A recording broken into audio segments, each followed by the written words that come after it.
لوگو، جو چیزیں زمین میں حلال طیب ہیں وہ کھاؤ، اور شیطان کے قدموں پر نہ چلو، وہ تمہارا کھلا دشمن ہے۔ وہ تو تم کو برائی اور بے حیائی ہی کے کام کرنے کو کہتا ہے، اور یہ بھی کہ اللہ کی نسبت ایسی باتیں کہو جن کا تمہیں کچھ بھی علم نہیں۔ اور جب ان لوگوں سے کہا جاتا ہے کہ جو کتاب اللہ نے نازل فرمائی ہے اس کی پیروی کرو، تو کہتے ہیں نہیں، بلکہ ہم تو اسی چیز کی پیروی کریں گے جس پر ہم نے اپنے باپ دادا کو پایا۔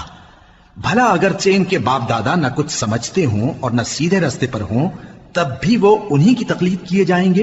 جو لوگ کافر ہیں ان کی مثال اس شخص کی سی ہے جو کسی ایسی چیز کو آواز دے جو پکار اور آواز کے سوا کچھ سن نہ سکے۔ یہ بہرے ہیں، گونگے ہیں، اندھے ہیں کہ کچھ سمجھ ہی نہیں سکتے۔ اے اہل ایمان، جو پاکیزہ چیزیں ہم نے تم کو عطا فرمائی ہیں ان کو کھاؤ، اور اگر اللہ ہی کے بندے ہو تو اس کی نعمتوں کا شکر بھی ادا کرو۔ اس نے تو تم پر بس